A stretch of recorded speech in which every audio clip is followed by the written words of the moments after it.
queridos irmãos, muito bom estar mais um culto aqui com vocês, mesmo seja digital, né, virtual. E o Chico falou algo muito legal nos primeiros cultos que eu queria relembrar agora com vocês, algo bem bacana, que ele falou que o virtual não é diferente de real, mas diferente de presencial.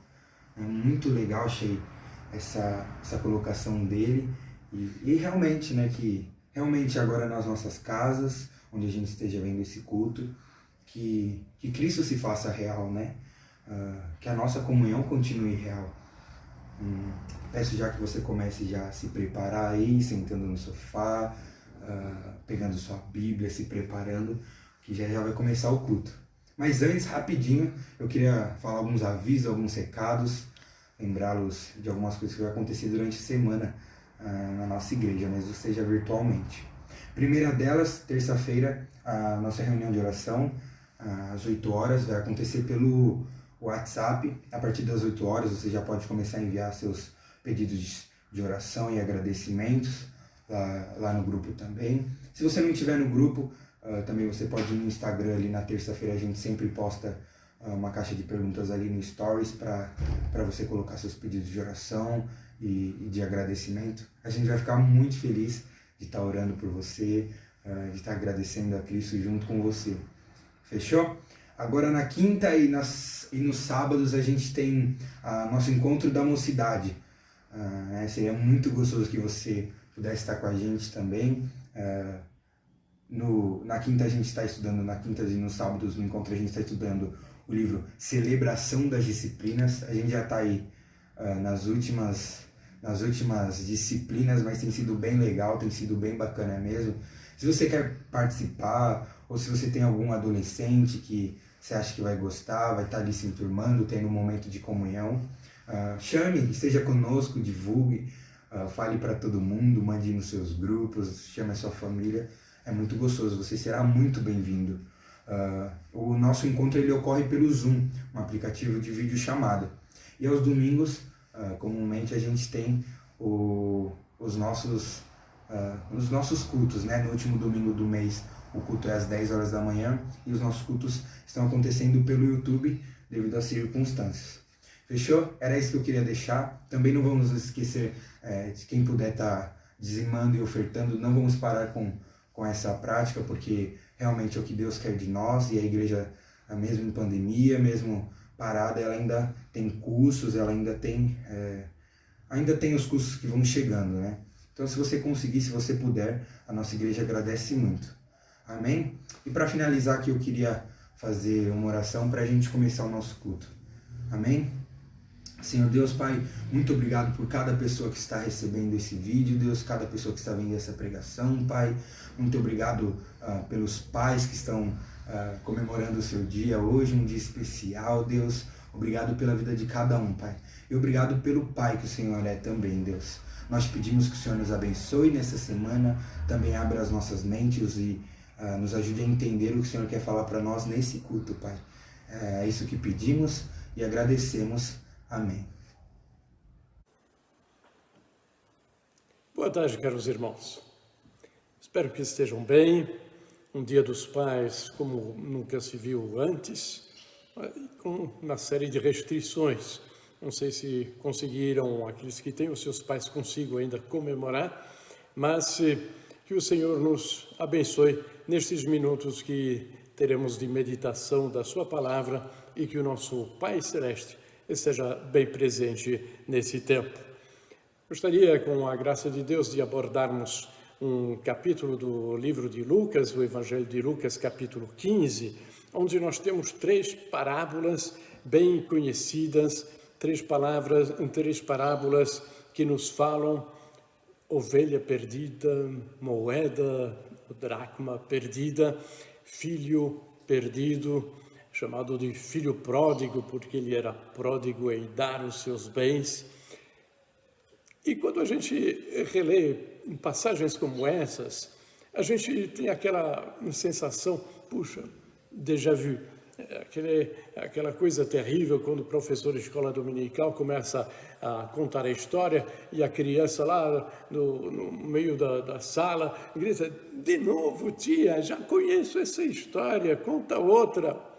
Pois é, mas quando a gente relê a Bíblia, descobre que tem sempre alguma coisa nova para aprender. Para começar, nós deveríamos evitar de fixar os nossos olhos nos títulos, nos nomes que são dados em cabeça de capítulo, porque eles não fazem parte do texto inspirado, do texto sagrado. Não? Foram acrescentados depois, muitas vezes nos ajudam, mas às vezes também nos atrapalham quando a gente quer redescobrir um texto sobre uma ótica diferente. E esse é o caso precisamente nessas 3 parábolas, que nós vamos percorrer muito rapidamente, até porque os irmãos creio que já as conhecem, e pedir para que façam a lição de casas, releiam esse capítulo 15 de Lucas durante a semana e se alegrem descobrindo muito mais coisas. Nós lemos aí justamente o título, disse que eram 3 perdidos, uma ovelha, uma dracma, um filho. Mas deveríamos talvez enfatizar mais o lado da alegria de terem sido achados do que o lado dos perdidos. Leiamos aí então esse texto. Lucas capítulo 15, versículo 1. Aproximavam-se de Jesus todos os publicanos e pecadores para o ouvir. E murmuravam os fariseus e os escribas, dizendo: este recebe pecadores e come com eles. Versículo 3. Então lhes propôs Jesus esta parábola. Qual dentre vós é o homem que, possuindo 100 ovelhas e perdendo uma delas, não deixa no deserto as 99 e vai em busca da que se perdeu até encontrá-la? Achando-a, põe-na sobre os ombros e, cheio de alegria e júbilo, indo para casa, reúne os amigos, os vizinhos e diz-lhes: alegrai-vos comigo, porque já achei a minha ovelha perdida. Digo-vos que assim haverá maior júbilo no céu por um pecador que se arrepende do que por 99 justos que não necessitam de arrependimento. Aí Jesus profere mais uma outra parábola. O público é o mesmo. Ele diz assim: qual é a mulher que, tendo 10 dracmas, uma moeda de alto valor, se perder uma, não acende uma candeia, varre a casa e a procura diligentemente até encontrá-la? E aí, quando a encontra, o que ela faz? Diz aqui o texto que, tendo achado, reúne as amigas e as vizinhas, dizendo: alegrai-vos comigo, porque achei a dracma que eu tinha perdido. Eu vos afirmo que, de igual modo, há júbilo diante dos anjos de Deus por um pecador que se arrepende. A terceira parábola continua com o mesmo público, com a mesma ênfase, e o Senhor Jesus continua, então, dizendo: certo homem tinha 2 filhos. O mais moço deles disse ao pai: pai, dá-me a parte dos bens que me cabe. E ele lhes repartiu os haveres. Passados não muitos dias, o filho mais moço, ajuntando tudo o que era seu, partiu para uma terra distante e lá dissipou todos os seus bens, vivendo dissolutamente. Depois de ter consumido tudo, sobreveio àquele país uma grande fome e ele começou a passar necessidade. Então ele foi e se agregou a um dos cidadãos daquela terra, e este o mandou para os seus campos a guardar porcos. Ali desejava ele fartar-se das alfarrobas que os porcos comiam, mas ninguém lhe dava nada.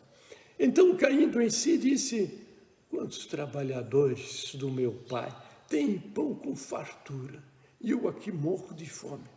Levantar-me-ei e irei ter com meu pai, e lhe direi: pai, pequei contra o céu e diante de ti, já não sou digno de ser chamado teu filho, trata-me como um dos teus trabalhadores. e, levantando-se, foi para seu pai. Vinha ele ainda longe, quando seu pai o avistou, e, compadecido dele, correndo, o abraçou e beijou. E o filho lhe disse: Pai, pequei contra o céu e diante de ti, já não sou digno de ser chamado teu filho. O pai, porém, disse aos seus servos: Trazei depressa a melhor roupa, vestiu, pondo-lhe um anel no dedo e sandálias nos pés. Trazei também e matai o novilho cevado, comamos e regozijemo-nos, porque este meu filho estava morto e reviveu, estava perdido e foi achado. E começaram a regozijar-se. Uma grande alegria naquela casa. Ora, o filho mais velho estivera no campo, e quando voltava, ao aproximar-se da casa, ouviu a música e as danças. Chamou um dos criados e perguntou-lhe o que era aquilo. Ele informou: Veio o teu irmão, o teu pai mandou matar o novilho cevado, porque recuperou com saúde. Então ele se indignou e não queria entrar. Saindo, porém, o pai procurava conciliar. Mas ele respondeu a seu pai: Há tantos anos eu te sirvo sem jamais transgredir uma ordem tua, e nunca me deste um cabrito sequer para alegrar-me com os meus amigos. Vindo, porém, esse teu filho, que desperdiçou os teus bens com meretriz, tu mandaste matar aquele novilho cevado.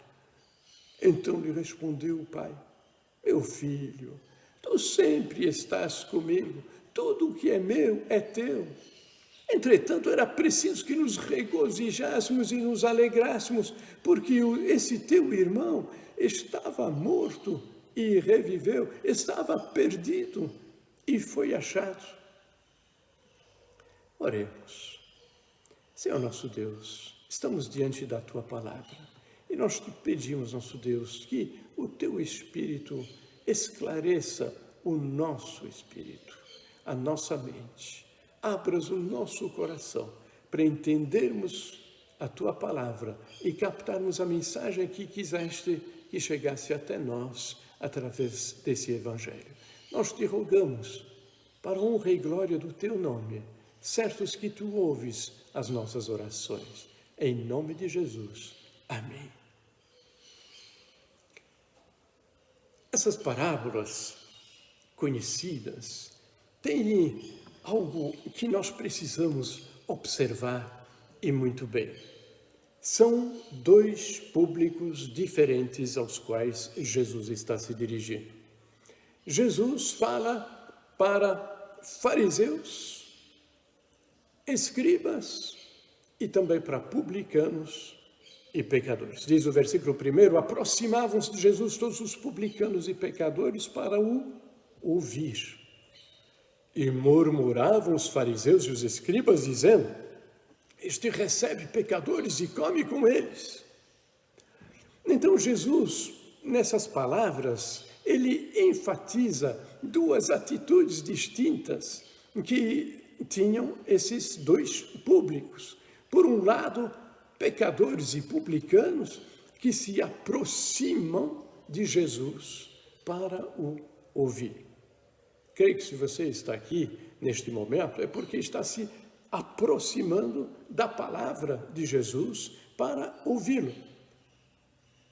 Havia também fariseus e escribas que estavam lá escutando, mas eles não ouviam com o coração. Eles murmuravam contra Jesus, diz o texto. E aí, o que essas três parábolas enfatizam? Jesus enfatiza a alegria que há na casa, quando o que estava perdido é achado.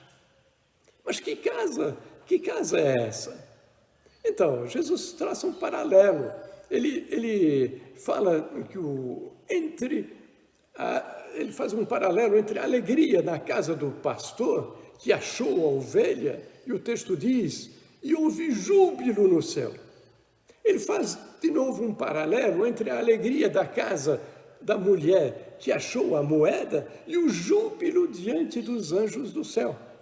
ele traça o terceiro paralelo entre a alegria na casa do pai desses dois filhos e um lugar de se regozijar, de se alegrar, fazendo festa e um baita banquete.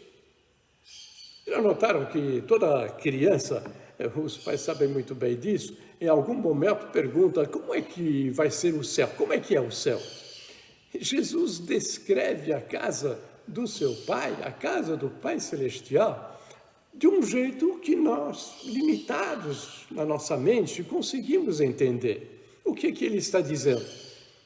Ele está dizendo que é um lugar de grande felicidade. Ele usa um linguajar que nós entendemos para descrever uma realidade que não foge ao nosso alcance da nossa mente. Ele fala de um lugar de alegria, um lugar de festa, um lugar de músicas e danças alegres, um lugar de amor, onde o pai tem prazer no convívio dos seus filhos. É um lugar onde nós festejamos junto com os amigos. Vocês notaram que esses aspectos aparecem nas 3 parábolas? É fantástico isso. Tem gente que acha que o céu é aquele lugar de uma calmaria mortal. E o inferno lá vai ser coisa alegre. E o diabo, mais uma vez, mentindo e iludindo as pessoas. Onde vai ser alegria eterna é no céu. E alegria junto com os amigos, alegria na presença do Pai Celestial. Aí haverá festa, fartura, dança, comida, enfim, é um linguajar acessível a nós para descrever como será um lugar maravilhoso, um lugar fantástico. Qual que é a lição magna dessas 3 parábolas? É lógico que a lição magna é aquela que nós lemos aí quando diz assim: Pai, pequei contra o céu e contra ti, não sou digno de ser chamado teu filho. É a noção de arrependimento. O arrependimento é isso, é cair em si e dizer: puxa, eu não sou digno, eu pequei. Reconhecer com todas as letras. Infelizmente, às vezes nós somos como o filho mais velho, que em vez de se arrepender de alguma coisa, ele se achava justo e irrepreensível. Ele fala: há tantos anos que te sirvo sem jamais transgredir uma ordem tua. Ele serve numa mente de escravo, uma mente que não traz nenhum sentimento de alegria nem de amor ao Pai. É a mente servir. Como isso é terrível, quando nós servimos a Deus com a mente de um escravo por obrigação, como se Deus estivesse ali como o dono de uma propriedade e nós, seus escravos, trabalhando para Ele. Não é essa mente que Deus quer de nós. Ele nos quer na posição de filhos, filhos amados. Servimos por amor. Mas os fariseus que estavam lá, que era aquele público a quem também se destinavam essas parábolas, eles tinham um ritual religioso que seguiam de um modo irrepreensível. Eles seguiam uma religião, uma série de ritos. Nunca o Senhor Jesus nos ensina a sermos religiosos, no sentido de seguir rituais. Ele nos quer servindo com alegria filial por amor. Que nós possamos nos identificar ao filho mais novo no momento em que ele se arrependeu e que ele se entrega aos braços do Pai. Arrependido. Veja que arrependimento não é choro, arrependimento é mudança de atitude.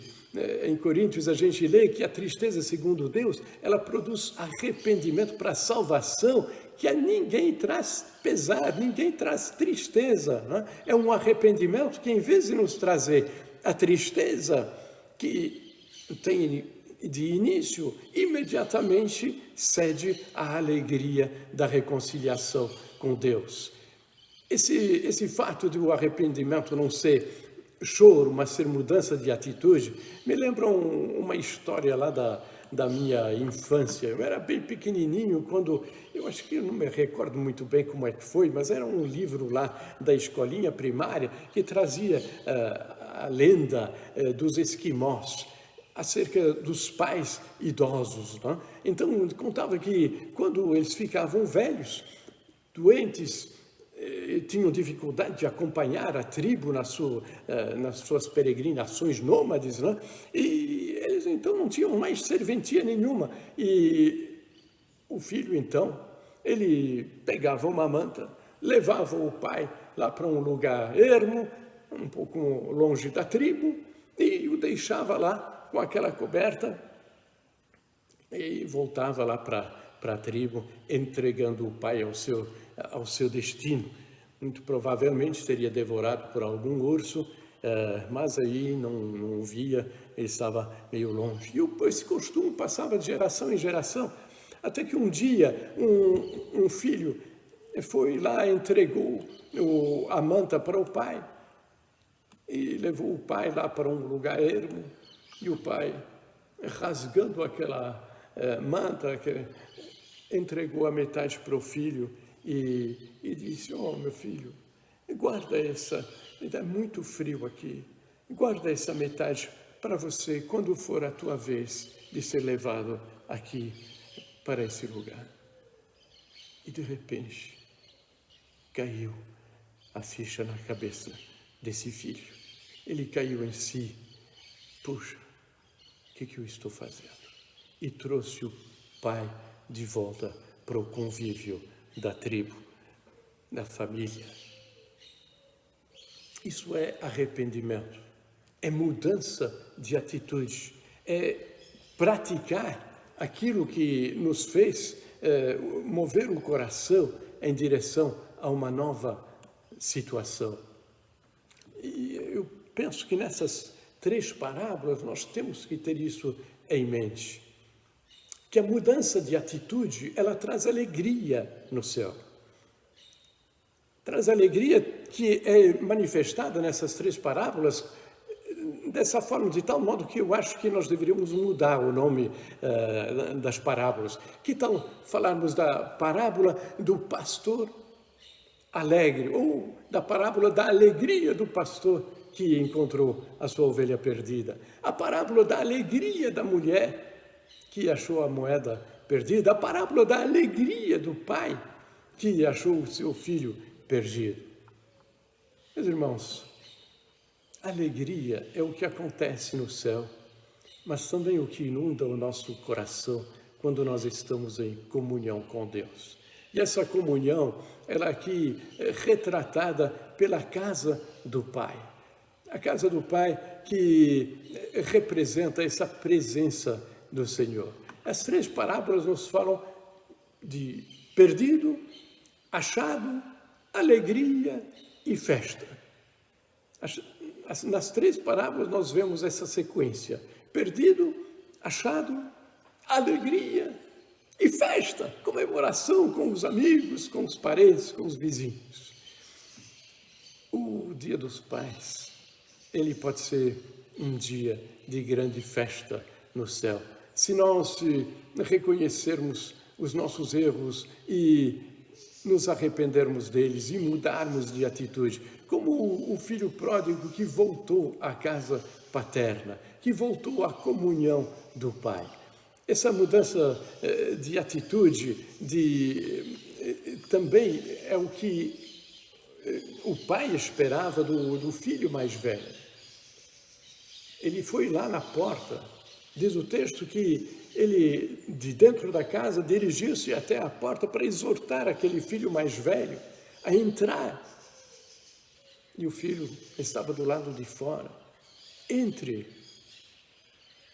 Diz o texto de Romanos 8,15, não receber espírito de escravidão para viveres outra vez atemorizar, mas receberes um espírito de adoção. Esse espírito de adoção nos permite falar Abba, papai, para Deus. Nós temos um relacionamento de filho para o pai. Isso é fantástico. Ouçamos a exortação do Senhor. Não fique do lado de fora como o filho mais velho. Entre na comunhão do Pai. Tenha essa atitude, faça esse passo. Sabe, tem aquele corinho de criança, e você está dentro ou está fora? E você, onde estás? Que nós possamos ter uma atitude de entrega da nossa vida ao Pai. Vamos lembrar desse filho do esquimó. Faça o que o seu pai gostaria que fizesse. O seu pai aqui na terra, mas principalmente o seu Pai Celestial. Agora, quando a gente fala aqui do Pai na terra, tem uma promessa que está ligada à exortação, à lei, né? Que diz: honra teu pai e tua mãe, é o primeiro mandamento com uma promessa. Qual é a promessa? Para que te vá bem e sejas de longa vida sobre a terra. Meus irmãos, se você ainda estiver com os seus pais, faça festa com eles. Faça uma festa, mesmo que eles não tenham mais serventia, como aquele pai esquimó. Mas, principalmente, alegre-se pela presença do seu Pai Celestial, por Ele te ter adotado, por Ele ser o Senhor da tua vida e você poder falar papai para Ele, não como escravo, mas como filho. Diz o Salmo 103 que, enquanto dista o Oriente do Ocidente, assim Deus afasta de nós as nossas transgressões. Por quê? Porque Ele, como um pai, se compadece dos seus filhos. Como um pai se compadece dos seus filhos, assim o Senhor se compadece dos que o temem. Então, meus irmãos, que nós possamos ter essa atitude de compaixão, imitando o nosso Pai Celestial. E que nós possamos olhar para o nosso Pai aqui na terra, honrando, se ainda o temos, e olhar para o nosso Pai Celestial, dizendo: Abba, papai, obrigado por me teres adotado, por teres tido compaixão de mim. Vamos orar, vamos te agradecer ao nosso Deus por Ele ter feito uma tão grande obra na cruz de Jesus Cristo, a ponto de nos adotar como filhos. Senhor nosso Deus, obrigado pela tua compaixão. Olhaste para nós, te compadeceste de nós, nos revestistes da tua justiça, nos deste o teu anel, a tua aliança, e nós passamos a ser teus filhos amados. Senhor, obrigado, porque em Jesus Cristo, graças a Ele, graças à sua cruz, podemos te chamar Pai, Papai, por esse laço de amor. Que nós possamos viver essa relação de amor a Ti e desejo de Te servir, não constrangidos ou como escravos por obrigação, mas por amor a Ti. Louvado seja o Teu nome. Abençoa a cada irmão, cada irmã aqui desta igreja. Abençoa os seus pais. Se com cada um, Senhor, inclusive aqueles que estão doentes ou sofrendo, Senhor, que ouças as suas orações. Nós te pedimos, Senhor. E que a graça do Senhor Jesus Cristo, o amor de Deus e a comunhão do Espírito Santo seja com todos vós. Amém.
Feliz Dia dos Pais. Pai, eu te amo. Feliz Dia dos Pais. Papai, eu te amo e eu gosto de quando eu mexo na sua barba e quando eu brinco com você. Papai, eu gosto de dar soco em você. E feliz Dia dos Pais. Eu tô aqui para desejar um feliz Dia dos Pais, que Deus derrame bênção na sua vida. E eu queria te falar um negócio. Você é o meu melhor amigo do coração, que eu sempre te falo isso. Você é o meu melhor amigo, melhor mesmo. Você tá em segundo lugar, porque primeiro é Deus, né? E eu queria te falar um negócio. Eu te amo muito, muito, muito, muito mesmo. Tipo, passa do universo de tanto que eu te amo, pai. E sempre eu vou preferir você. Eu sempre vou preferir você, os seus conselhos. Obrigado por tudo, pai. E obrigado por o Senhor ser o meu pai. Obrigado por tudo mesmo. Obrigado por tudo que o Senhor me ajudou nas lições. E eu queria te dar um beijo, mandar um beijo. Beijo, pai. Feliz Dia dos Pais. Pai! Fala assim, te amo. Tá aí, tu vai! Fala assim, te amo. Te amo! Fala assim, feliz Dia dos Papais. Tá aí, do papai! Te amo.